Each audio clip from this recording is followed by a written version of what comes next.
어, 최근에 그 정우성과 김향기가 주연한 영화 증인이라는 영화가 극장에 걸렸었습니다.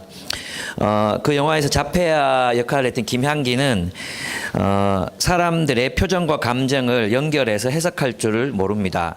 그래서 이제 그녀의 어머니가 집에다가 그 사람들의 표정을 막 그려놓고 이런 표정을 지을 때는 행복한 표정, 이런 표정을 지을 때는 괴로운 표정, 이런 표정을 지을 때는 화가 나 있는 표정, 이런 것들을 그림으로 그려놓고 그것을 학습합니다. 그러니까 보통 사람들은 사람의 얼굴 모양이나 여러분들의 모습을 이렇게 보면 화가 나 있구나, 지루하구나, 행복하구나 하는 것을 알 수 있습니다. 자연스럽게. 근데 이 자폐아는 그 표정과 감정을 연결할 수 없어서 그것을 외워서 이제 알게 됩니다. 그런데 이 아이가 이제 친구에게 배신을 당하고 이제 정우성에게 대충 이런 말을 합니다. 친구의 얼굴은 나를 보면 항상 웃고 있는데 나를 이용하고, 엄마의 얼굴은 항상 화가 나 있는데 나를 사랑합니다. 당신의 얼굴은 언제나 저를 보고 웃고 있습니다. 당신은 좋은 사람입니까? 근데 이 대사가 굉장히 이제 파워풀했어요. 그래서 영화 내내 그 대사가 여러 번 나오는데 그 대사가 나올 때마다 가슴이 뜨끔뜨끔 하는 경험들을 아마 모든 관객들이 했을 것 같습니다. 오늘 본문은 우리에게 이렇게 질문합니다. 당신은 좋은 그리스도인입니까? 이 질문이 우리 머릿속에, 우리 가슴속에 계속 남아서 생각해보는 계기가 됐으면 좋겠습니다. 교회는 여호와의 종들의 공동체입니다. 우리는 예수 그리스도를 믿기로 결정하고 선택하고 그리고 하나님의 종이 되어 정의와 공의의 나라를 세우고 또 그 정의와 공의를 온 세상에 실현하는 삶을 위해서 부름받은 여호와의 종들, 그리고 그 여호와의 종들의 공동체가 바로 교회입니다. 그래서 그리스도인이 된다고 우리가 고백했을 때는 그렇게 살겠습니다라는 결단이 포함되어 있는 것입니다. 교회 안에 들어와서 어떤 사람은 종으로 살고 어떤 사람은 안 살아도 되고 어떤 사람은 사역에 참여하고 어떤 사람은 사역에 참여하지 않아도 되는 그런 것이 아닙니다. 오늘 본문은 그 종들의 모습, 진짜 그리스도인들의 모습을 우리들에게 나타내 보여주고 있습니다. 본문은 바울과 디모데 그리고 에바브로디도가 어떻게 서로를 사랑했고 빌립보 교회를 위해서 함께 일했으며 또 교회와 그들이 어떻게 서로 연결되어 있었는지를 보여줍니다. 이 이야기는 빌립보 교회의 이야기입니다. 이들의 이야기는 교회의 사역자인 우리 모두, 우리는 그것을 믿죠. 전신자, 제사장, 모든 신자는 하나님 나라의 제사장들입니다. 그것은 무엇을 말합니까? 교회의 모든 구성원들, 하나님의 백성들은 모두가 사역자라는 의미입니다. 그것은 목사를 낮춰서 아무것도 아닌 존재로 만드는 게 아니라 모든 신자, 만인이 제사장이라는, 이 만이라는 말은 사실은 틀렸거든요. 모든 신자가 하나님의 제사장이라는 말은 모든 그리스도인들이 하나님을 위한 사역자로 살아가야 한다는 것을 의미하는 것이지, 사역자의 위치를 낮추어서 모두가 똑같다는 것을 말하려고 하는 것이 아닙니다. 만인 제사장이라는 그 뜻은 모든 사람이 하나님 나라의 사역자들이어야 한다는 뜻입니다. 10대든 20대든 그것이 나이가 많은 사람이든 장로든 목사든 집사든 평신도든 할 것 없이 모두가 하나님의 나라를 위한 사역자라는 뜻이라는 것입니다.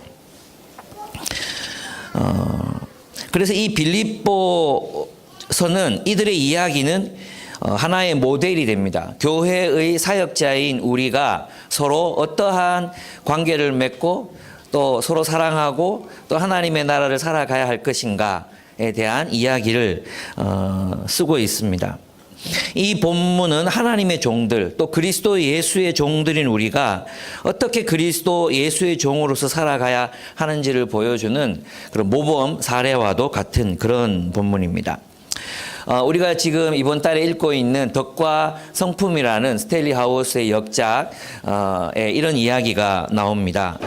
스탠리 하우스는 이제 세례를 받는, 또 우리 유리교회는 침례교회니까 침례를 받는 대자에게 이런 편지를 써서 보냅니다.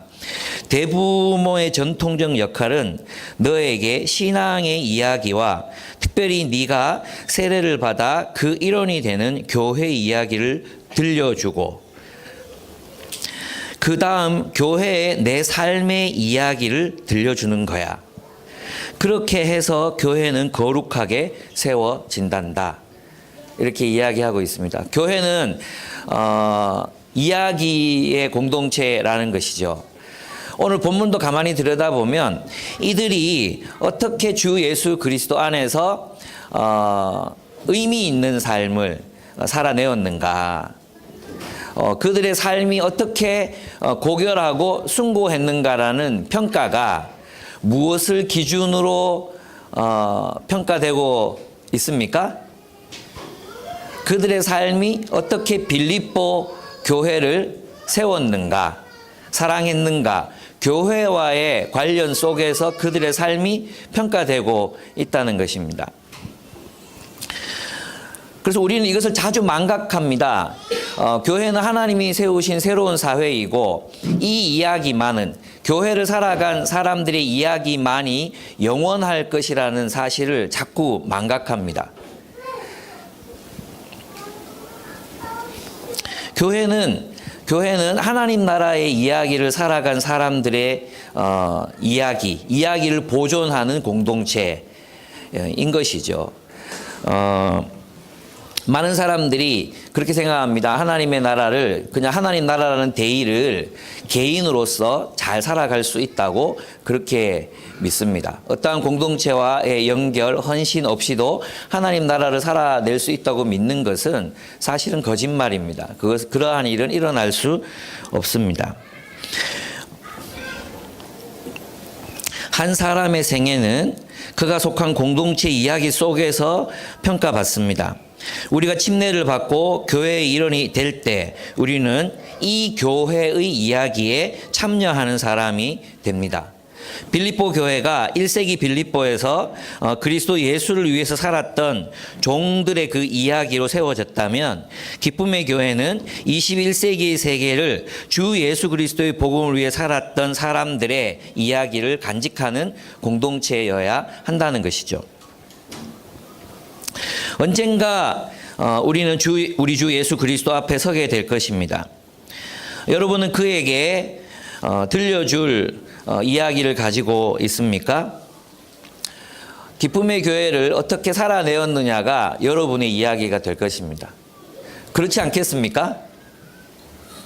우리의 그 그리스도를 향한 사랑의 이야기가 교회를 통해서 구체화되어지지 않는다면 우리는 그리스도 앞에서 무엇을 말할 수 있을까요? 모든 신약의 이야기들, 빌립보서, 고린도전서, 요한계시록에 이르기까지 모든 이야기들은 교회를 섬겼던 사랑의 이야기로 그렇게 기록되어 있습니다. 그렇게 그들의 삶이 평가되고 있습니다. 세상에서 이룬 업적이나 세상을 위해서 이룬 업적이나 명예나 그가 소유하고 얻었던 어떤 소유물들로 그들의 삶이 평가되는 것이 아니라 그가 주 예수 그리스도를 위해서 살았던 구체적인 삶의 이야기, 구체성을 띤 그 삶의 이야기로 그들의 삶이 평가되고 있다는 것입니다. 저는 이것이 굉장히 놀라웠습니다. 그리고 지금도 막 가슴이 이렇게 떨립니다.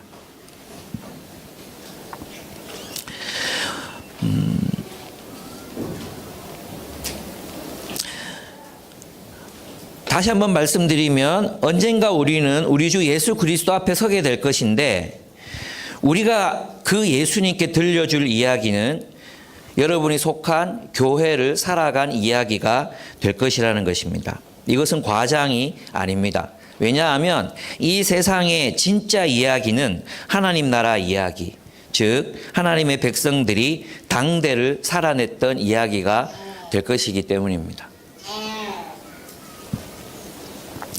빌립보서에서 나오는 바울, 디모데, 누가의 이야기는 그들이 빌립보 교회 이야기를 통해 그들이 빌립보 교회 이야기를 통해서 평가되고 있습니다. 그들은 예수 그리스도의 신실한 종으로 빌립보 교회를 사랑했고 목숨을 다해 그들을 섬겼다고 그렇게 평가되고 있습니다. 왜 그렇습니까? 교회야말로 영원히 존재할, 영원히 이 땅에 남게 될 하나님의 영원한 공동체이기 때문입니다. 독립운동가들의 이야기가 있습니다. 독립운동가들의 이야기. 그 독립운동가들의 이야기는 일제치하에서 대한민국의 독립을 위해 살고 죽었던 사람들의 이야기입니다.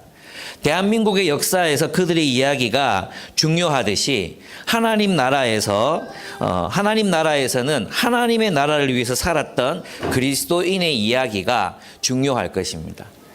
그리고 그들이 어떻게 그 하나님의 나라를 그 당대의 공동체를 통해 그가 속한 교회를 통해 하나님의 나라를 살아내었는가 하는 이야기가 중요할 것입니다. 그래서 그리스도인의 영웅담은 하나님이 그를 보낸 시대에 그가 교회와 함께 동력자들과 함께 이룬 이야기가 될 것입니다. 우리는 주님 앞에 섰을 때 우리가 빌딩을 몇 개 사서 모았습니다라고 그분에게 그런 이야기를 들려주지 않을 것입니다. 그런 이야기가 어떤 이야기겠습니까? 내가 이 세상에서 살아가느라 개고생하며 살았습니다. 우리 이런 이야기로 주님을 만나지 않을 것입니다. 우리는 어떻게 하나님의 나라를 살아냈고 누구와 함께 그 하나님 나라 이야기를 만들어 갔고 어느 시대에 어떠한 열매를 맺었는가로 하나님께서 우리의 삶을 평가하게 되실 것이라는 것입니다.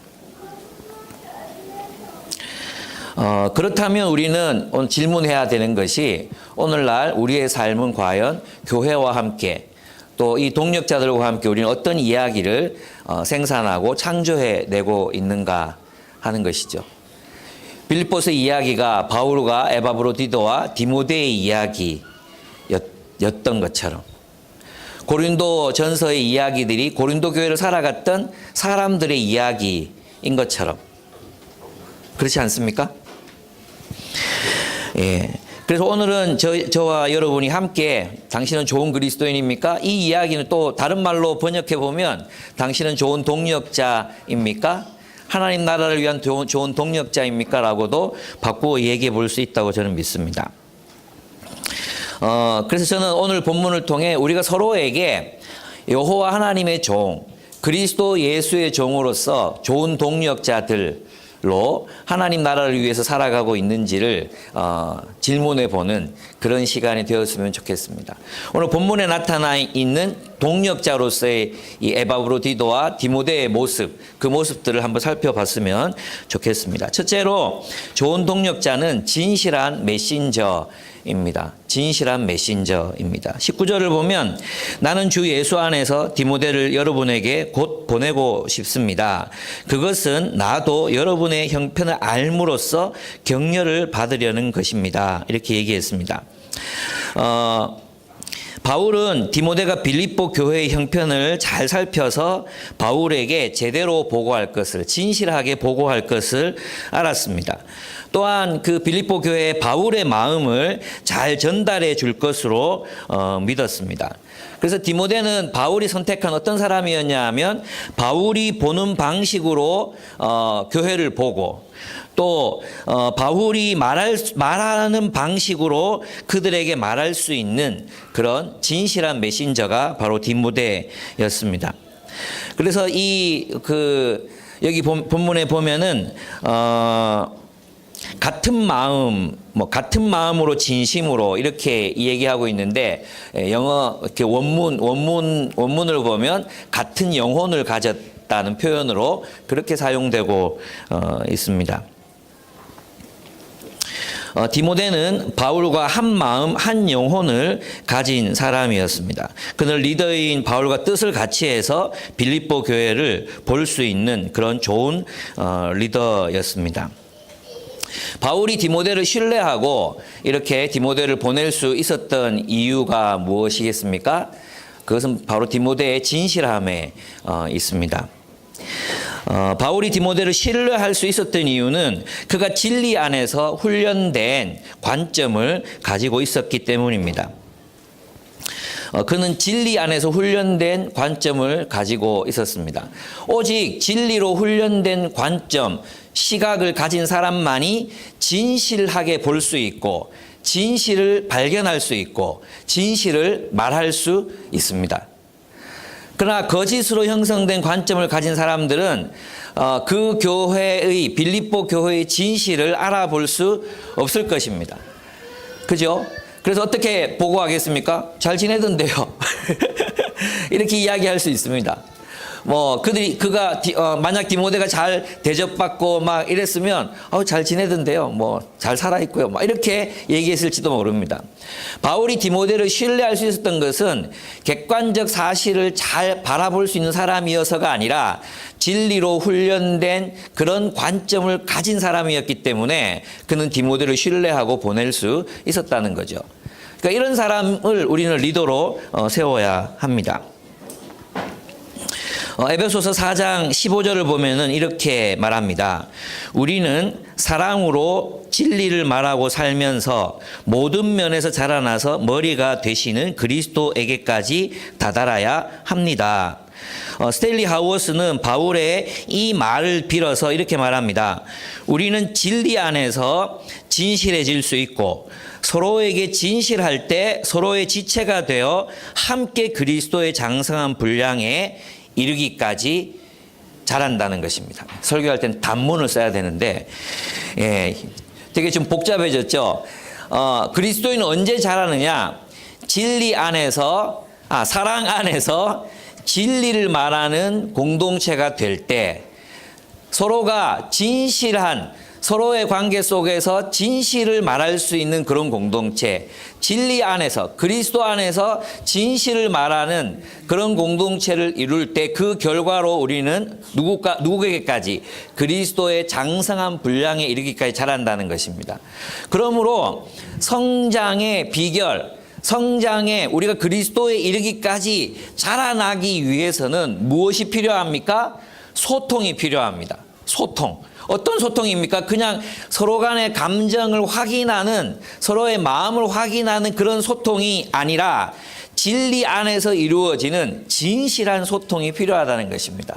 왜냐하면 진실함이란 진리 없이는 이루어질 수 없기 때문입니다. 또한 성숙이란 진리를 말하는 공동체 없이는 결코 일어날 수 없는 일이기 때문입니다. 혼자서 결코 그리스도의 장성한 분량에 이르기까지 자랄 수 없기 때문입니다. 진리 안에서 이루어지는 진실한 소통이 우리를 자라게 한다는 것입니다. 그래서 덕과 성품 읽고 계시죠? 제가 이렇게 덕과 성품에 있는 이야기들을 자주 인용하는 이유는 이번 달에는 꼭 읽겠다는 의지의 표현입니다. 여러분들과 함께 나누겠다는 의지의 표현입니다. 그래서 꼭 읽으셔야 됩니다. 여기 보면 이런 이야기가 있습니다. 하나님이 우리를 서로 의사소통을 하고 진실을 말하도록 창조하신 이유는 서로의 지체가 되게 하기 위해서야. 서로의 지체가 되었다면 상호 신뢰하는 법을 배워야 해. 더불어 살기 위해서는 진실함뿐 아니라 신뢰라는 선물이 꼭 필요하단다. 진리가 있어야 가능해지는 신뢰를 잃어버리면 우리 삶은 여러 형태의 폭력에 사로잡힐 수밖에 없어. 그 폭력은 종종 질서로 위장되고 그래서 사람들은 거짓에 불과한 그 핵심을 인식하지 못해. 굉장히 짧은 문장이지만 어마어마한 이야기가 담겨 있지요. 우리가 진리로 길들여진 진실함을 우리가 배양하지 못한다면 우리는 거짓에 사로잡힌 공동체가 될 수밖에 없고 그 거짓의 지배 속에서 우리는 서로에게 폭력을 가하는 그런 집단이 될 수밖에 없다는 것입니다. 그래서 메신저는 좋은 동력자는 진실한 메신저여야 한다는 거죠. 그는 바울의 이야기를 진실하게 전달하고 또 교회의 상황을 진실의 눈으로 진실하게 바라보고 그것을 바울에게 보고하고, 그래서 거기에서 이루어지는 소통을 통해서 그들이 그리스도 안에서 그리스도 이르기까지 자라나는 공동체를 이루는 것, 그것이 바울의 목적이었다는 것입니다. 그래서 좋은 리더는, 좋은 동력자는 진실한 메신저입니다. 진실을 인식하고 소통하고 성장하게 하는 사람이 바로 좋은 동력자요, 좋은 리더라는 것입니다.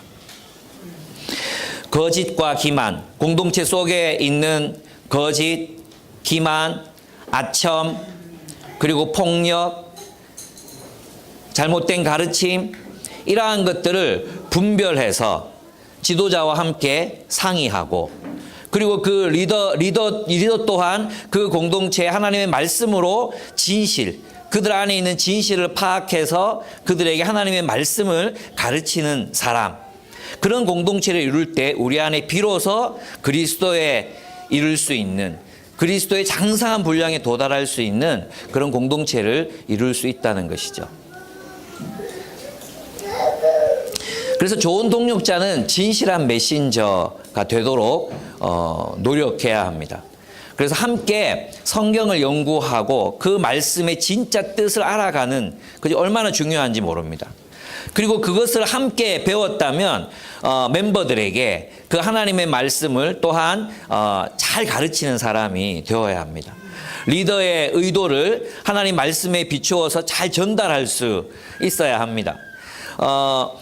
리더가 가지고 있는 진심, 그 진심, 하나님의 말씀으로 훈련된 진심, 그 진심을 잘 전달하는 사람들이 누구예요? 동력자들이라는 것입니다. 제가 여러분에게 하나님의 말씀을 가르쳤어요. 이것이 오해되기도 하고 때로는 곡해되기도 해요. 또 가지고 있는 필터에 따라서 왜곡되기도 해요.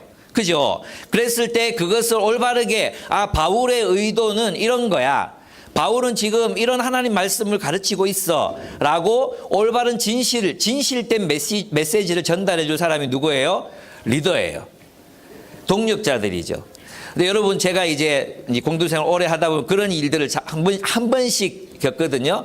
뭐 어떤 메시지들이 곡해될 수 있잖아요. 또 오해받을 수 있잖아요. 그래서 뭐 멤버들이 막 어떻게 그런 얘기를 하실 수 있어요, 목사님, 뭐 이런 얘기를 한단 말이에요. 그럴 때 리더들의 태도는, 목사님은 이런 의도로 이야기하신 거야. 성경에 이 본문을 혹은 이런 메시지를 이렇게 적용하신 거로 전달해 줄 수 있는데, 모르겠다, 나도 왜 그러니, 네가 직접 물어봐라. 이렇게 되면 이 공동체는 진실한 공동체가 아니라 오해가 오해를 낳고 거짓이 지배하는 공동체가 될 수밖에 없다는 것입니다. 아시겠습니까? 그래서 여러분, 우리는 진리가 주인이 되고 그 진리 안에서 서로 진실하게 소통하는 그런 공동체를 이루어야 합니다. 어떤 단어나 용어들, 이런 것들이 오해를 불러일으킬 수 있습니다. 왜냐하면 그 사람이 속한 세계, 그 사람이 속한 세계의 맥락 속에서 단어나 이런 것들을 이해하잖아요. 부자가 되라, 이걸 이제 해리긴 목사님의 맥락 속에서 이해하면 부자가 돼서 남을 도와라 이건데, 이걸 이제 아메이 다이아몬드 클럽에 가서 부자가 되라, 그리고 PI를 모아라 이러면, 와, 맞다, 이 부자가 돼야지 그래 경제적인 자유를 가지고 남을 위해 살 수 있지, 이렇게 되잖아요. 그러니까 맥락이 다르잖아요. 그 맥락을 올바르게 해석하고 올바르게 전달해 줘야 될 사람. 또 바울이 오랫동안 사역하지 못했기 때문에 많은 사람들이 이제 세상적인 관점을 빌립보 교회가 가지고 있잖아요. 그런 교회에 대해서 리더의 메시지를 정확하게 전달해 주시는 사람이 누구예요? 디모데였다는 것입니다. 그래서 있잖아요, 저는 우리 리더들이 저의 의중과 저의 인텐션, 제 안에 있는 그 의도를 정확하게 이해하고 멤버들에게 전달할 수 있는 사람들이 되어 주셔야 돼요. 또 숙지기가 가지고 있는 생각이 또 멤버들에게 오해될 수 있잖아요. 그걸 잘 전달해 주고 해석해 주는 사람들이 되어야 한다는 것입니다. 숙지기가 뭐라 그랬대? 왜 그랬대? 나도 몰라, 네가 가서 물어봐. 이러면 그건 이제 안 되는 거죠. 예, 해리긴 목사님의 표현을 빌리면 맛이 간 공동체가 되는 거예요. 저는 그 얘기 상당히 상처를 받았거든요. 예, 괜찮습니다. 그래도 이해합니다. 의도를 아니까 이해합니다. 예, 그렇습니다.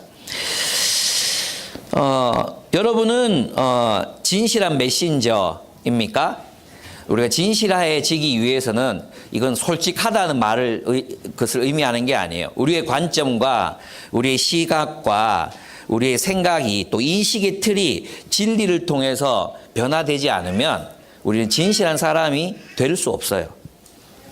진리 없이 우리가 어떻게 진실한 사람이 될 수 있겠습니까? 우리가 진실하지 않은데 어떻게 그리스도에 이르기까지 잘할 수 있겠습니까? 그리스도에 이르기까지 잘할 수 없다면 진정한 인생의 행복과 참된 의미를 어떻게 발견할 수 있겠습니까? 교회는 진리의 지배를 받는 진실의 공동체가 되어야 합니다. 거짓이 통용되고 거짓이 지배하고 거짓이 유통되도록 허용하지 마십시오.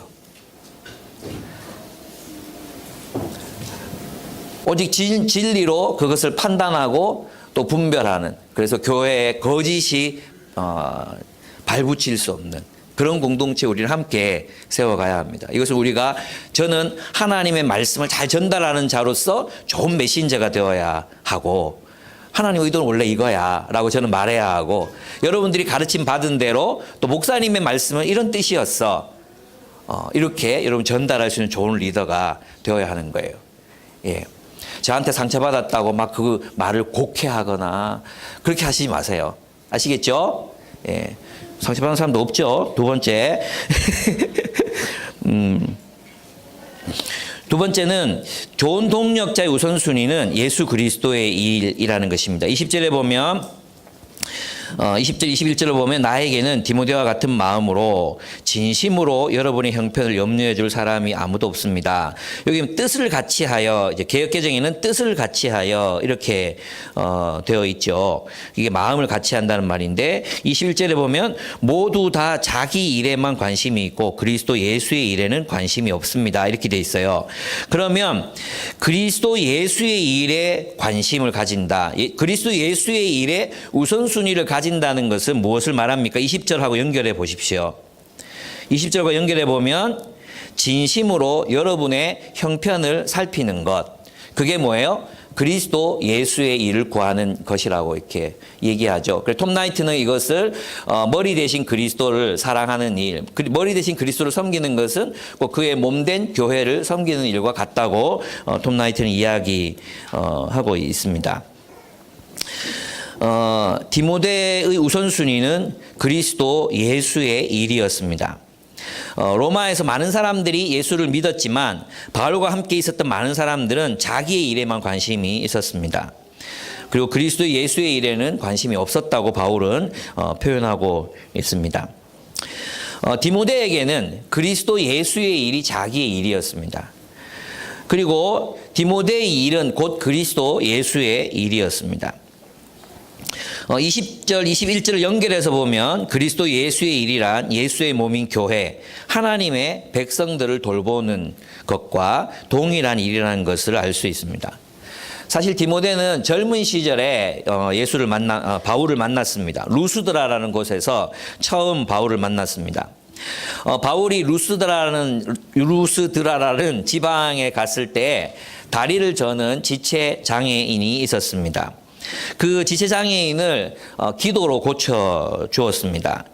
근데 그때 그 루스드라에 거하는 사람들이 바울과 바나바를 제우스와 헤르메스라고 여기고는 제우스 신당의 제사장이 황소 몇 마리와 화환을 끌고 나와서 바울과 바나바에게 제사를 드리려고 했습니다. 그때 바울과 바나바는 그들을 말리며 제사하지 못하게 하는 그런 아주 놀라운 사건이 있었는데, 이러한 사건이 있었음에도 불구하고 유대인들이 다른 지역에서 들어와서 바울을 향해 돌을 던졌습니다. 돌을 쳐서 바울이 거반 죽게 됐어요. 그래서 루스드라 사람들이 바울을 성 밖으로 드러냈는데 놀랍게도 바울이 다시 깨어나서 다시 성 안으로 들어가서 복음을 전하고 제자들을 돌보는 모습을 아마 디모데가 그곳에서 처음 보았던 것 같습니다. 그래서 디모데의 출발은 바로 그 바울의 고난과 박해에서 그의 신앙이 되었다고 할 수 있습니다. 젊은 그였지만 그는 그 믿은 이후부터 그는 바울의 추종자가 됩니다. 복음을 위해서 바울을 추종합니다. 디모데는 바울을 만난 이후에 그리스도인이 된 것은 확실합니다. 디모데후서 1장 2절을 보면은 내가 낳은 아들 디모데라고 표현하고 있거든요. 그것은 영적인 아들이라는 표현이고 바울을 통해서 디모데가 예수를 믿었다는 그런 표현입니다. 디모데는 이 사건이 일어난 이후에 그 바울을 만나서 바울은 또 디모데를 픽업해서 복음을 믿은 이후로 그리스도에게 헌신된 삶을 살았습니다. 디모데는 바울과 함께 거의 모든 곳을 바울과 함께 여행했습니다. 그리고 바울이 지시하는 곳으로 가서 그곳에 있는 교회들을 섬겼습니다. 드로아, 소아시아, 마케도니아, 네아폴리스, 빌립보, 데살로니가, 고린도, 에베소, 로마, 이곳은 디모데가 바울과 함께 다녔던 그런 지역이었습니다. 디모데는 그의 전 생애를 바울과 함께 그리스도 예수를 위해서 살았던 것입니다. 그는 온 세계에 참된 왕이신 예수 그리스도의 나라가 세워지는 것을 보기를 원했고 또 그 일을 위해서 자신의 전 생애를 드렸습니다. 바울은 그러한 그를 신뢰했고 그를 빌립보로도 보내고 데살로니가로도 보내고 고린도로도 보내고 에베소로도 보냅니다. 그리고 나중에는 그 디모데에게 감옥에 갇혀 있는 자신을 찾아오라고 부탁합니다. 디모데는 젊은이였습니다. 디모데 개인적으로 그에게 야망이 있었을 것입니다. 그가 예수를 믿기 전에 그가 꾸던 어떤 인생에 대한 꿈이 있었을 것입니다. 그의 집안은 유력한 집안이었습니다. 유대적으로도 유력했지만 그리스인 아버지도 유력한 사람이었던 것을 우리는 알 수 있습니다. 왜냐하면 디모데를 그렇게 파송하고 보내고 이렇게 할 수 있었던 것은 그의 집안이 유력한 집안이었기 때문에 경제적으로나 여러 가지 면에서 그는 그 일을 홀로 감당할 수 있었던 것입니다. 그는 그런 바울에게 신뢰받는 사람이었고 그는 보내진 곳에서 무너져가는 교회를 일으키고 깨어진 교회를 하나로 세우고 힘이 없고 무력한 교회를 격려해서 그들이 대를 이어서 계속해서 지속해 나갈 수 있는 그런 공동체를 세울 수 있는 그런 유능한 사람이었습니다. 우리는 이런 사람들을 만납니다. 예수님을 사랑한다고 말하면서 그 몸의 지체인 교회를 사랑하지 않는 사람들이 있습니다. 그것은 모순입니다. 성경은 그가 개인적으로 예수님을 사랑해. 나는 예수님과 사랑하고 예수님을 사랑하고 예수님과 사랑에 빠졌고 예수님이 너무 좋아. 예수를 좋아해. 그러면서 그분이 사랑하시는 지체들, 그분의 몸된 교회를 사랑하지 않는 사람들이 있습니다. 그것은 모순입니다. 그것은 뜨거운 얼음 같은 말도 되지 않는 이야기입니다. 뜨거운 얼음. 가능합니까? 예? 뜨거운 얼음. 불가능합니다. 차가운 열, 뭐 이런 건 과학적으로 가능할지 모르겠네. 그렇습니다. 예. 괜히 말했다. 그랬습니다. 저는 이제 이 디모데에게서 진정한 유능함을 봅니다. 진정한 유능함은 성경에서 말하는 그 유능함이란 다른 게 아닙니다. 진리로 사람들을 일으켜서 각 사람들을 하나님의 나라를 위해 사는 공동체로 세우는 능력입니다. 그러니까 하나님 나라의 질서로 새로운 공동체를 일으키고 그 공동체를 세워가는 능력, 이것이 디모데에게는 탁월했습니다. 여러분, 바울에게 디모데가 없었다면 초대교회는 성공할 수 있었을까요? 300년, 400년도 채 되지 않아서 로마 시민의 10%에서 20%가 그리스도인이 됐는데 그런 일이 디모데 같은 사람들이 없었다면 가능했을까요? 디모데, 누가, 디도, 에바브로디도, 브리스길라와 아굴라, 수많은 바울의 동력자들이 없었다면 이런 일은 일어날 수 없었어요. 그러니까 초대교회는 동력으로 성장한 것입니다. 바울 혼자 한 게 아닙니다. 우리가 이것을 자주 잊어버리거든요. 바울 혼자 그 일을 한 것이 아니라 바울이 자신의 동력자들과 함께 그 일을 감당했던 것입니다. 그래서 우리는 다른 사람들을 바라볼 때 함께 동력함으로 하나님 나라를 세워갈 수 있다는 사실을 믿어야 합니다. 뿐만 아니라 무엇입니까? 우리 유능한 사람이 되어야 합니다. 진짜 유능한 사람은 어떤 사람입니까? 무너진 것을 일으키고 깨어진 것을 보수하고 그리고 무력한 사람들, 유능한 사람들로 세워서 하나님 나라의 질서를 살아갈 수 있게 하는 사람들, 그들이 진정으로 유능한 사람들입니다. 저는 우리가 그러한 유능함을 소유했으면 좋겠어요. 바울은 디모데를 믿고 야 고린도 교회에 가서 걔들 지금 싸우고 있으니까 좀 정리해줘.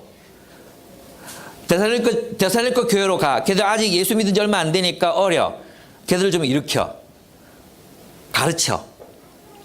에베소로 보내서 에베소 교회, 그 에베소 지역이 굉장히 중요한 지역이 되잖아요. 나중에 선교의 중심지가 되잖아요. 그 에베소 지역이 아시아와 유럽을 가르는 그 위치에 있었기 때문에 유럽으로 이 선교에서 에베소 지역은 굉장히 중요한 지역이었거든요.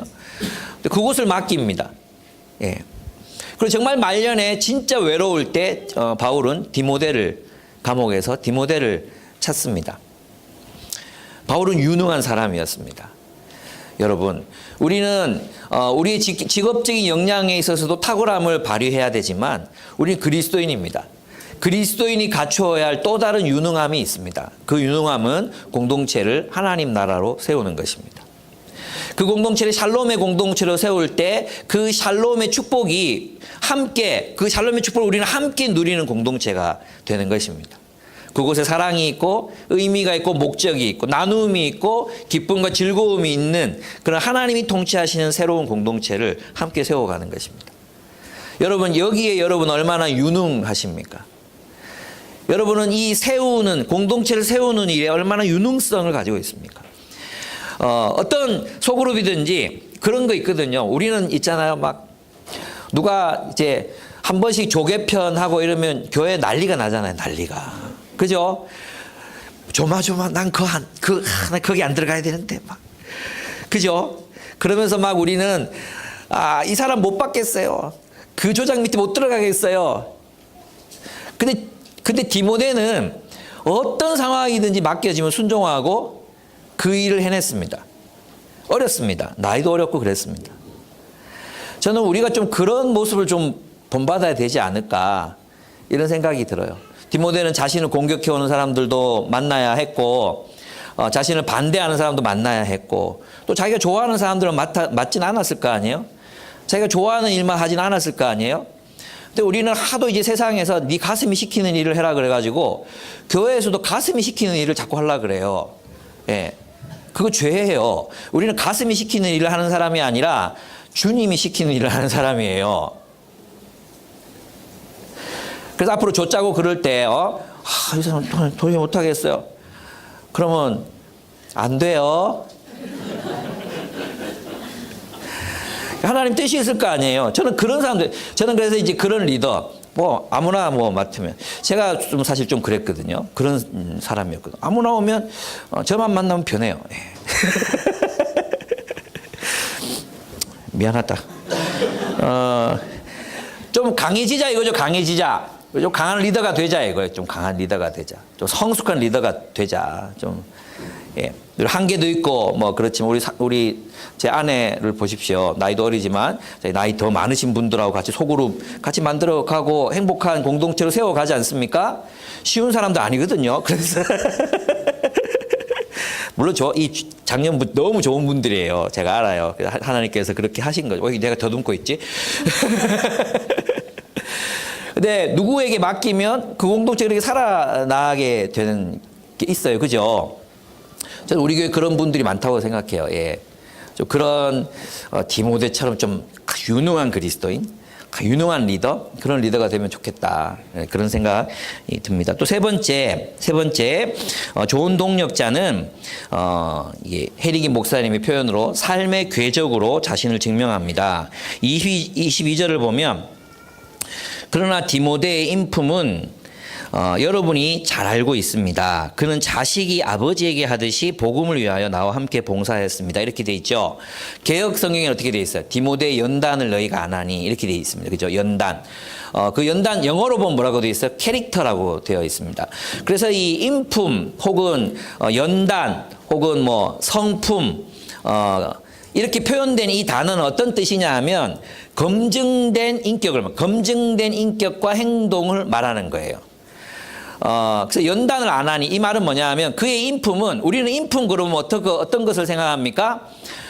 좀 부드럽고 점잖고 품격 있어 보이고 약간 욕 안 쓰고 뭐 약간 그런 있잖아요. 선비 같은 그런 어떤 품격을 생각하잖아요. 근데 그리스도인의 품격은 무엇을 통해 증명이 되느냐 하면 그가 살아온 삶의 궤적을 통해서 증명된다는 거죠. 그가 어떤 선택을 하면서 살았는가? 그러면 이 디모데는 어떻게 그 자신을 입증했는가 하는 거예요. 세 가지예요, 세 가지. 본문에 보면 첫째는 관계예요, 관계. 어떤 관계냐 하면 22절을 보면 그는 자식이 아버지에게 하듯이라는 말을 쓰잖아요. 자식이 아버지에게 하듯이 이게 뭐예요? 디모데가 리더와 어떤 관계를 맺었는가를 보여주잖아요.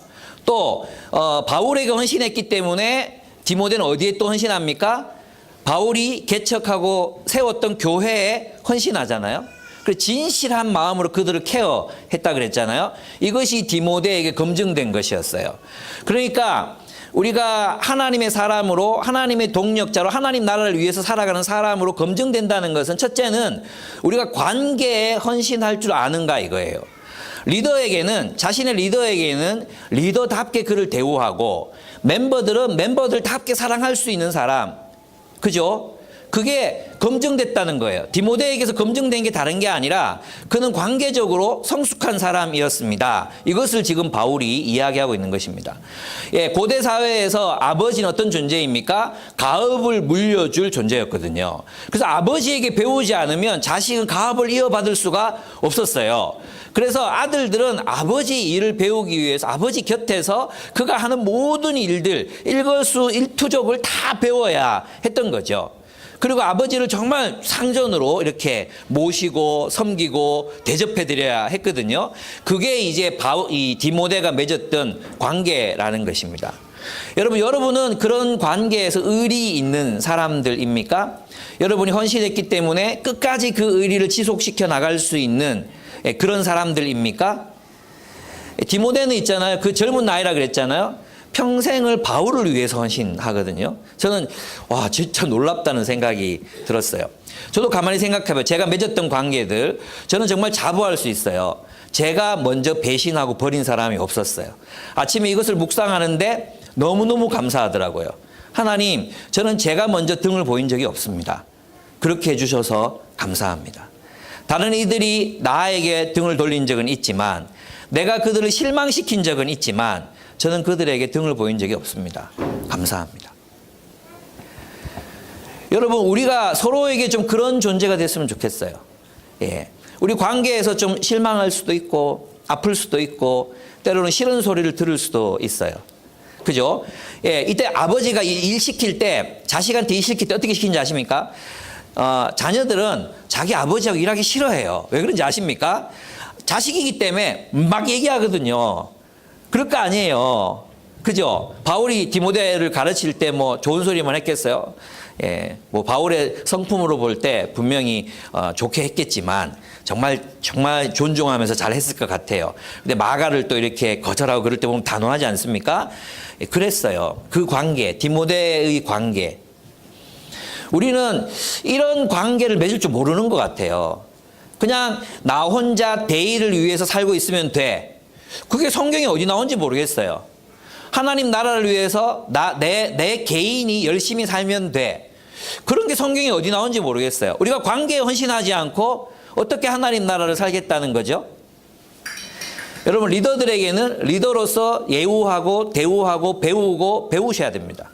아버지에게 하듯이 배우셔야 됩니다. 그리고 그를 섬길 줄도 알아야 됩니다. 자세도 그런 자세를 갖추고 여러분 대해야 합니다. 근데 우리 그런 거 정말 잘 못해요. 리더는 또 멤버들을 어떻게 했습니까? 내가 너희의 예배와 믿음의 제사 위에 내 피를 뿌릴지라도, 그런 사랑의 마음으로 그는 대했습니다. 디모데는 바울을 통해서 그것을 배웠기 때문에 바울에 대해서는 아비를 섬기듯이, 교회를 향해서는 스스로가 아비가 되어 그들을 위해 목숨 버릴 각오를 하고 그들을 섬겼던 것이죠. 그 점에서 그는 검증되어 있었습니다. 두 번째로 그는 어떻게 검증되어 있었습니까? 디모데의 목적이 분명했습니다. 그는 복음에 헌신했습니다. 복음을 위하여 나와 함께 봉사하였다 그랬어요. 복음을 위해 헌신되어 있었습니다. 그는 그의 목적, 그것이 분명했습니다. 그는 자신의 야망과 하나님 나라를 선택해야 할 때 언제나 하나님의 나라를 선택하는 사람이었습니다. 이게 삶의 궤적이에요. 다른 게 아니라. 삶의 궤적이란 뭐냐 하면 여러분이 살아가면서 무엇을 선택했느냐에 대한 기록이에요. 하나님의 나라와 나 자신의 삶, 하나님의 나라와 나의 안전, 하나님의 나라와 나의 꿈, 하나님의 나라와 나의 한계, 하나님 나라와 나의 취미, 하나님의 나라와 내가 하고 싶은 일들, 이런 것들이 충돌할 때 디모데는 늘 하나님의 나라를 선택했던 사람이었어요. 복음을 위하여. 그게 입증됐다는 거죠. 여러분, 그래서 우리가 누구인가를 보여주는 것은 점잖은 태도, 어떤 젠틀한 말씨, 그리고 매력적인 어떤 제스처나 어떤 표현, 이런 게 아니에요. 최근에 우리 교회 몇 사람이 이제 사기도 당하고 막 그러면서 이렇게 느끼는 게 뭡니까? 결국 사람이란 그가 말하는 거나 그의 지식이, 가지고 있는 지식의 내용이 그 사람이 아니라 그가 무엇을 선택하는가. 그가 무엇을 선택하는가. 그것이 그 사람이에요. 그래서 하나님의 나라를 선택하는 삶. 디모데는 항상 그것이 충돌할 때 하나님 나라를 선택했다. 너희가 디모데의 연단을 안 하니. 그랬단 말이에요. 세 번째로 그는 어떤 사람, 어떻게 검증되었습니까? 그는 행동했습니다. 나와 함께 봉사하였느니라. 원어적으로 여러분 PBS 하셨죠? 어떤 뜻입니까? 노예처럼 일했다. 이렇게 돼 있죠? 노예처럼 일했다. 행함으로 검증됐다는 거죠. 우리는 우리의 가지고 있는 지식으로 검증받지 않습니다. 내가 어떤 일을 하는 게 정이고 어떤 일을 하는 게 옳은 것이고 어떤 거가 주를 위해서 하는 것이고 그 아는 것, 그 지식이 우리를 형성하지 않습니다. 지식이 있어야 돼요. 내가 늘 강조하는 거지만 지식이 있어야, 올바른 지식이 있어야 올바른 진리가 있어 살죠. 그러나 그것을 행동하지 않는다면 그 지식은 무용지물에 불과합니다. 그냥 머릿속에 들어있는 거예요. 그러니까 우리는 이런 사람 리더로 뽑아야 되는 거죠. 어떤 사람입니까? 관계에서 헌신할 수 있는 사람인가? 오해가 생기고 갈등이 일어나고 또 때로는 자기가 공격을 당하고 그래도 그는 한결같이 그 자리를 지킬 수 있는 사람인가? 한결같이 사랑할 수 있는 사람인가? 등을 보이지 않을 수 있는 사람인가? 아프더라도 그 자리를 지킬 수 있는 사람인가? 우리 그걸 봐야 돼요. 두 번째 뭘 봐야 됩니까? 그는 어떤 선택을 해왔는가? 있잖아요. 말은 그럴듯하지만 뭘 살 때나 지출을 할 때나 돈을 쓸 때나 사람들과 관계를 맺거나 직장을 선택하거나 어떤 선택을 할 때는 하나님 나라를 선택하지 않는 사람들이 있어요. 늘 자기가 우선인 사람들이 있어요. 그런 사람들이 리더로 설 수는 없다는 거죠. 그리고 말로만 하는가 정말 행함으로 그가 실천했는가 그것을 우리는 보고 리더를 세워가야 합니다.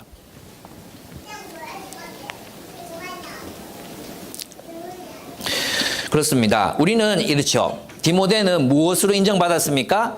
그 삶의 궤적을 통해 인정받았어요. 근데 우리는 무엇으로 인정받으려고 하죠? 있는 모습 그대로 인정받으려고 그러죠. 그래서 우리는 주로 하는 얘기가 뭡니까? 아니 내가 잘 못해도 그냥 믿어줘요. 얘기 정말 잘해요. 믿어줘요. 왜 날 못 믿어요? 못 믿겠어요. 뭘 보여줘야 믿지. 어떻게 믿어요? 직관으로 믿어요? 안 그렇습니까? 아니 왜 숲지기는 내가 다 할 수 있다 한다니까요. 왜 못 믿어요? 못 믿어요. 보여줘야 믿지. 제가 여러분을 신뢰하는 이유는 여러분들이 항상 하나님의 나라를 먼저 선택하고 그의 나라를 위해 살아간 결정들을 해왔기 때문에 여러분 믿고 신뢰하는 거잖아요. 그런데 우리는 자꾸만 이제 내가 가지고 있는 생각, 내가 가지고 있는 인식, 어떤 그런 것들을 우리를 믿어달라고 하지만 실제로는 그것으로 우리가 누군가를 신뢰할 수는 없어요.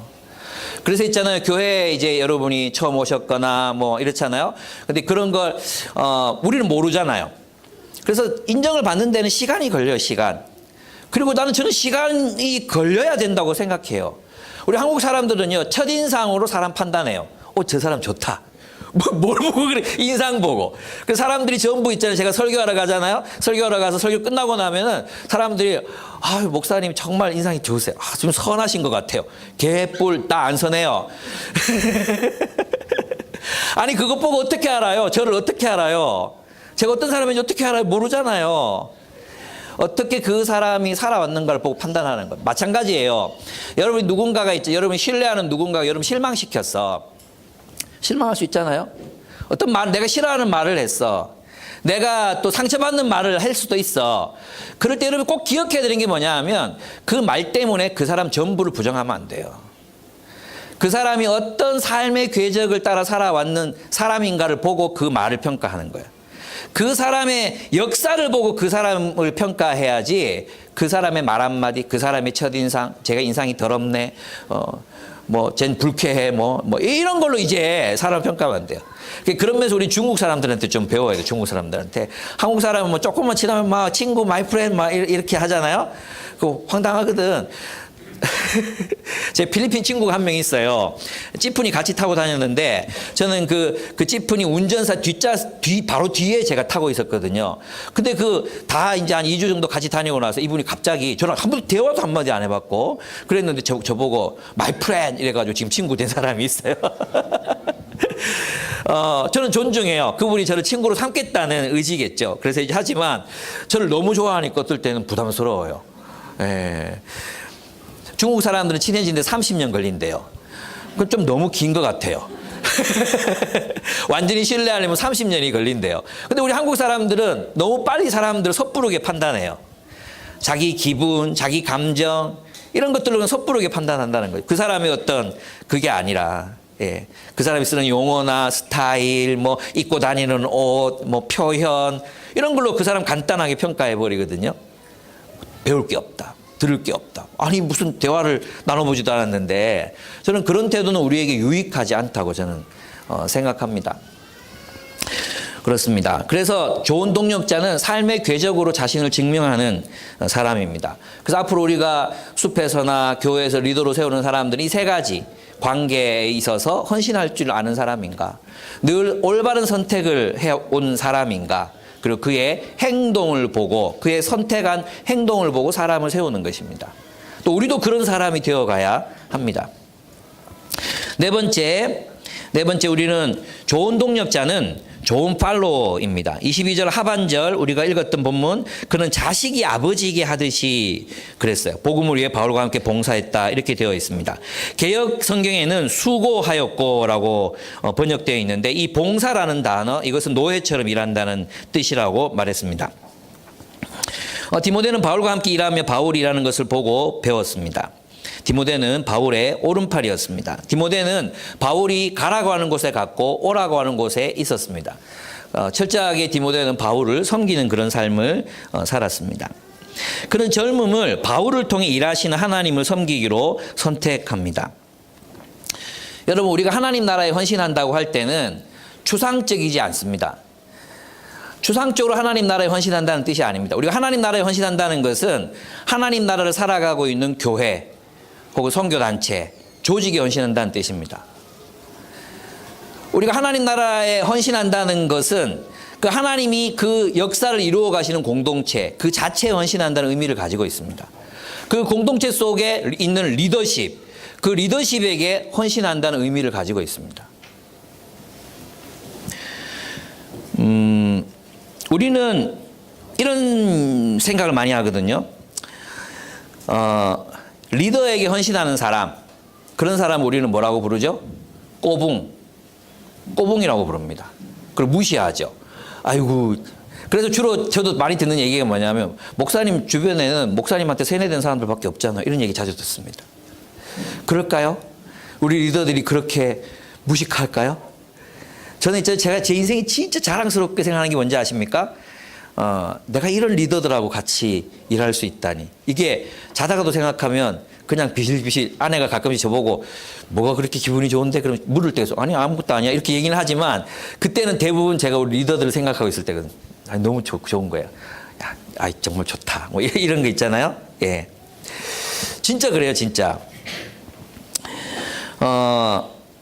리더에게 헌신하는 사람, 좀 덜 떨어진 사람, 자기 생각이 없는 사람, 이런 식으로 생각해요. 그거는 저는 그 성경적이지 않다고 생각해요.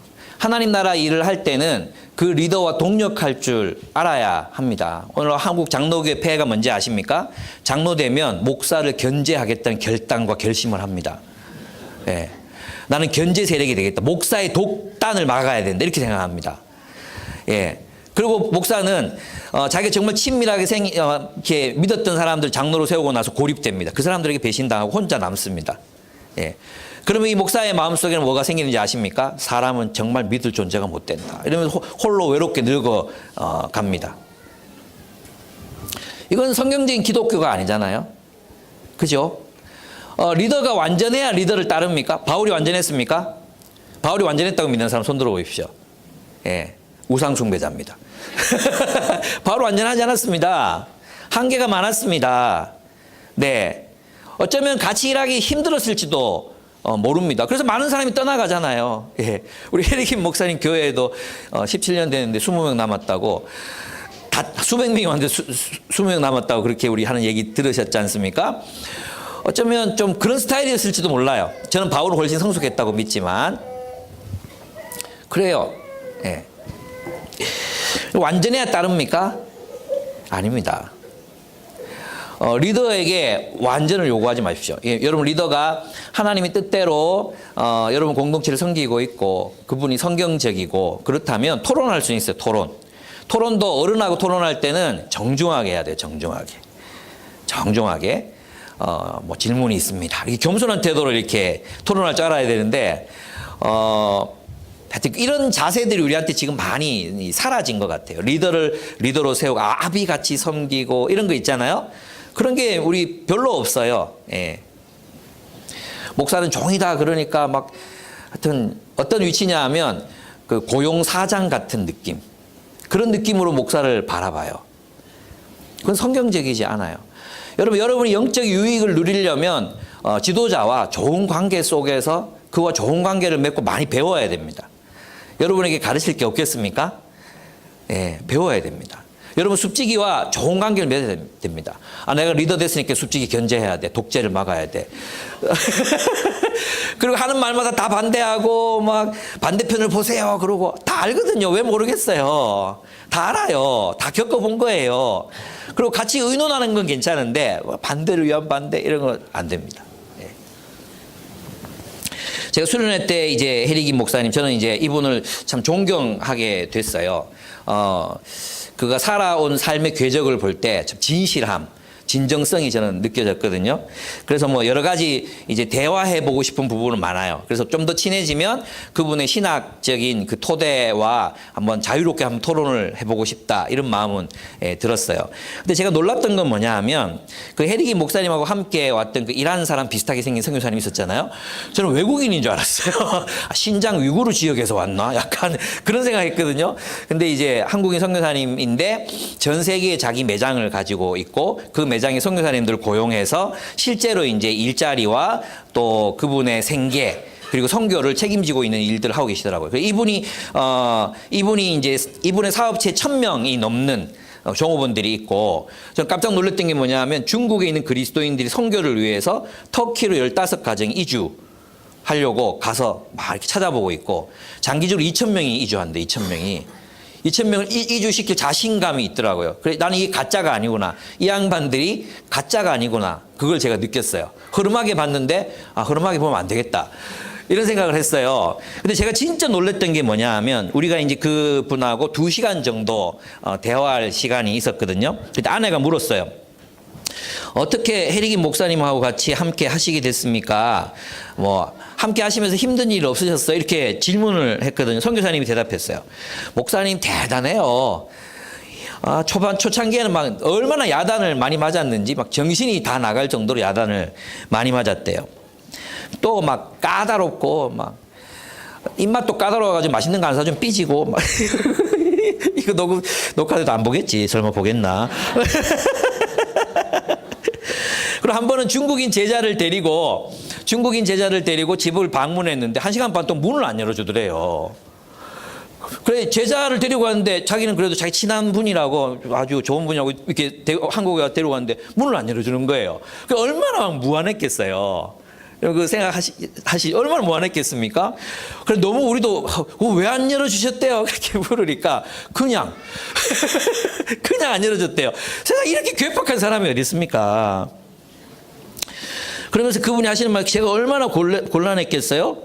막 이렇게 얘기를 물어봤거든요. 그래서 이제 그렇게 해서 근데 그걸 어떻게 함께 하세요? 그러니까 이분이 하셨던 대답이 뭐였냐 하면 저분을 통해서 하나님이 하시는 일을 보게 되니까 저분의 삶의 궤적을 보니까 저는 함께 할 수밖에 없다. 두 번째, 제가 저분이 부족한 게 많거든요. 저분의 부족함을 제가 채워야 돼요. 저분 혼자서 안 되거든요. 그 10몇 년 됐는데 그동안 저분이 연약한 점이 있어요. 제가 그거 채우려고요. 이러는 거예요. 제가 아내하고 맞은편에 이렇게 앉아서 얘기하다가 갑자기 눈물이 왈칵 쏟아지는 거 억지로 참았어요. 진짜 억지로 참았어요. 아내도 그랬어요. 눈물 날라 그러더라고요. 저분이 약점 때문에 자기가 평생 함께 한다는 거예요. 그분이 가지고 있는 장점, 그분이 가지고 있는 어떤 탁월함 이런 것들도 있지만 그것 때문이 아니라 제가 도와야 되거든요. 제가 도와야 되거든요. 목사님은 이론을 가지고 계시고 저는 실제가 있어요. 그러면서 자신의 실제를 이야기해 주시는 거예요. 그러면서 여러 가지 배웠어요. 그러면서 이제 갑자기 해리긴 목사님이 다시 보이는 거죠. 그렇구나. 우리 그리스도인들은 개인의 탁월함으로 사역하는 사람들이 아니라 팀의 탁월함. 예. 여러분은 어떻습니까? 여러분의 숙지기가 탁월하기 때문에 함께 하십니까? 부족하기 때문에 함께 하십니까? 디모데는 왜 바울과 함께 했을까요? 바울이 할 수 없는 것들이 있었기 때문입니다. 바울은 맨날 돌 맞고 감옥 가고 싸우고 그랬잖아요. 디모데는 반유대인 반그리스인이었기 때문에 바울이 할 수 없는 영역으로 쉽게 들어갈 수 있는 사람이었습니다. 제가 생각할 때 디모데는 바울의 그 복음을 향한 열정과 헌신, 그것과 함께 바울의 약점, 바울이 할 수 없는 일, 그것을 위해 아마 그는 평생을 바울과 함께 했을 것입니다. 여러분, 우리가 복음을 위해 산다고 말했을 때는 복음 자체만 위해 사는 게 아니라 누구와 함께 복음을 위해 살 것인가가 포함되어 있어요. 여러분이 기쁨의 교회 성도가 됐다면 그것은 무엇을 의미합니까? 김유복 목사와 함께 하나님 나라를 세우는 거예요. 여러분의 숙직이 민지혜, 상규, 김남형 이름 안 불렸다고 섭섭해하지 말고 지금 다 부를 시간이 없어요. 그 사람들과 함께 하나님의 나라를 세우기로 결심한 거예요. 근데 우리는 왜 이를 함께 세워간다는 이 개념을 잃어버렸을까요? 그것은 근대 이후에 발생한 개인주의 때문이거든요. 하나님도 개인으로 만나고 소명도 개인으로 받고 그리고 혼자서 세상을 살아가면 된다고 생각하는 이 종교개혁의 종교개혁이 다 좋은 건 아니거든요. 종교개혁의 폐해, 이걸 우리가 지금은 극복해야 되는 때가 되었습니다. 우리는 서로에게 헌신할 수 있어야 합니다. 바울은 멤버들을 위해, 제자들을 위해 자기 목숨을 버릴 수 있었고 제자들은 바울을 위해 목숨을 버릴 수 있었어요. 우리는 바울만 제자들을 위해 목숨 버릴 수 있다고 생각하잖아요. 그렇지 않습니다. 그들은 서로를 위해 목을 내놓을 수 있는 관계였습니다. 그것이 동력입니다. 동력한다는 건 리더십에 헌신한다는 의미를 포함하고 있습니다. 그래서 여러분 잘 생각하세요. 예. 여러분이 기쁨의 교회를 선택한다는 건 김유복 목사를 리더로 선택한다는 뜻이에요. 저의 가르침을 받겠다는 의미예요. 제가 싫은 소리 하면 듣겠다는 의지가 포함되어 있어야 돼요. 예. 우리 해리기 목사님이 이제 저하고 제가 앞에 앉아 있었잖아요. 근데 이제 민지의 자매가 나와서 광고를 했잖아요. 광고를 이렇게 하는데 이렇게 탁 보시더니 제 마음에 든다. 이러는 거예요. 아니 어떻게 하세요? 그러니까 하는 거 보면 안다고, 말해 아냐고, 하는 거 보면 안다고, 제 일 잘할 것 같다고. 어떻게 하셨어요? 일 잘해요. 그 이사님이 같이 일하자고, 뭐, 그 애 낳고 나서 또 와서 일하라고 이러는 사람이라고 얘기했거든요. 딱 보면 아는 거 있잖아요. 예, 저도 그래요. 예. 딱 보면 아는 게 아니라 여러분들에게 해줄 말들이 있어요. 어떻게 해야 돼? 들어야 돼. 그죠? 여러분 숲지기들과 여러분 수년 동안 일했죠? 수년을 일했어요. 그죠? 그러면 여러분들에게 어떤 이야기들 또 리더들이 어떤 이야기들을 할 때 들어야 돼. 순종해야 돼. 순종. 우리 그걸 배워야 돼요. 이제. 여러분 우리가 어떤 하나님 나라를 헌신한다. 추상적이지 않아요. 구체성을 가지고 있거든요. 바울과 디모데, 에바브로 디도가 빌립보 교회를 위해서 이 시간 헌신해야 했듯이 지금 여러분 기쁨의 교회와 리더십과 그들과 함께 하나님 나라를 세워간다는 거 의미하는 거거든요.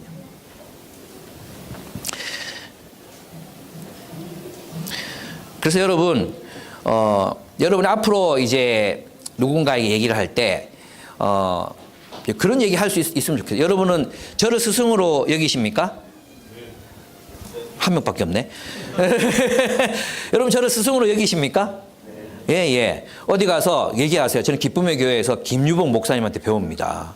아, 저는 너무 자랑스럽습니다. 이렇게 얘기해야지. 그러면 사람들이 뭐라 그랬어요? 에이, 꼴통, 이렇게 뭐, 꼬봉, 이렇게 얘기할 거예요. 그죠? 그럴 때, 너에게 스승은 누구냐고 물어보세요. 오늘날 많은 사람들이 스승을 잃어버려요, 스승. 스승이 없어, 스승.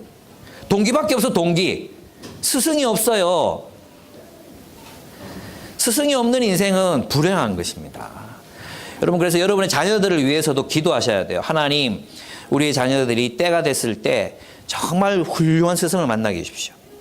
좋은 친구, 좋은 부모는 이제 결정됐잖아요. 이미 이제 바꿀 수가 없어요. 애가 재수가 없었어요. 그죠? 우리한테서 태어났으니까 이건 바꿀 수가 없어요.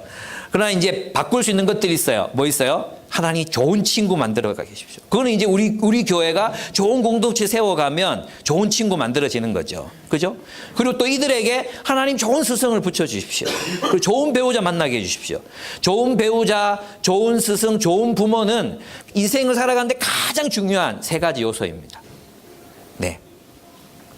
그래서 이제 교회를 선택할 때는 여러분이 뭘 봐야 합니까? 예, 그 교회 지도자를 봐야 되는 거예요. 나는 저 사람을 스승으로 모실 수 있는가? 지금이라도 안 늦었어요. 예. 많이 데리고 오세요. 저는 제가 좋은 스승이 될 수 있다고 생각합니다. 왜냐하면 저는 진실하거든요. 저는 사람 이용할 줄 몰라요. 그러니까 저랑 가까이 하셔도 됩니다. 두려워하지 마세요. 여러분 이용하고 버리고 그런 사람 아닙니다. 저는 절대 먼저 등을 돌린 적이 없습니다. 아멘. 예.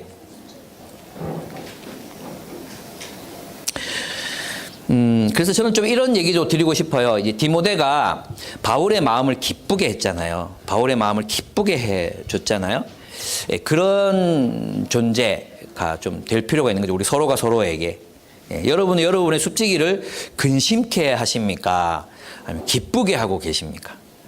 여러분 생각하면 아 기뻐. 저는 많은 사람들 이렇게 생각하면 기쁘거든요. 또 근심이 되는 사람도 있어요. 아, 정말 근심.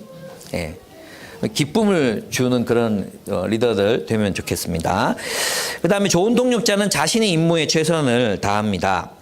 에바브로 디도는 빌립보 교회에 의해서 파송된 사람입니다. 뭐냐 하면 바울이 감옥에 있으니까 이 당시 로마 시대의 감옥은 뭐 이렇게 음식을 넣어주는 제도가 아니었잖아요. 그 감옥에 있어도 밥을 사 먹어야 되는 그런 시기였기 때문에 돈이 필요했어요. 또 바울의 사역을 위해서도 거금이 필요했어요.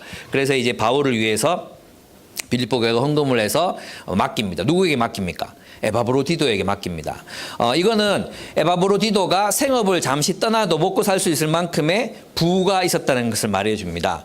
저는 참 이 신약을 보면서 좀 놀라는 게 뭐냐 하면 초대 교회 헌신자들은 대부분 부자들이었어요. 이게 좀 놀라워요. 예, 디모데도 부자였거든요. 근데 에바브로디도도 부자였어요. 브리스길라 아굴라도 부자였어요. 브리스길라 아굴라는 다국적 그 기업을 소유한 그런 인물들이었거든요. 근데 옛날에는 부자들이 하나님 나라를 위해서 자신의 재산을 다 드리고 그렇게 살았던 것을 볼 수 있습니다. 그들은 부를 제대로 사용할 줄 알았다는 거죠. 하나님 나라 위해 예수 믿으면 당연히 내 모든 소유는 하나님 나라 위해서 쓰는 거다. 이렇게 생각하고 살았던 것 같아요. 근데 이 에바브로디도가 이제 현금을 들고 가잖아요. 여행하면서 있잖아요.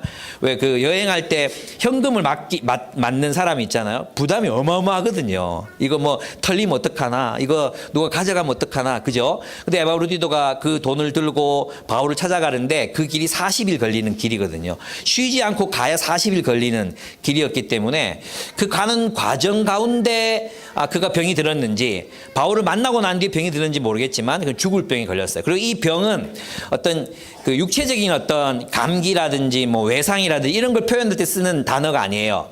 여기서 병에 걸렸던 이 병, 신경증적인 그런 병이에요. 그러니까 아주 극심한 스트레스와 아주 마음의 어떤 힘든 향수병일 수도 있고 두려움일 수도 있고, 그런데 에바브로디도는 그런 병에 걸렸습니다. 그리고 에바브로디도는 자신이 아프다는 그런 사실이 빌립보 교인들에게 알려지는 것을 원치 않았어요.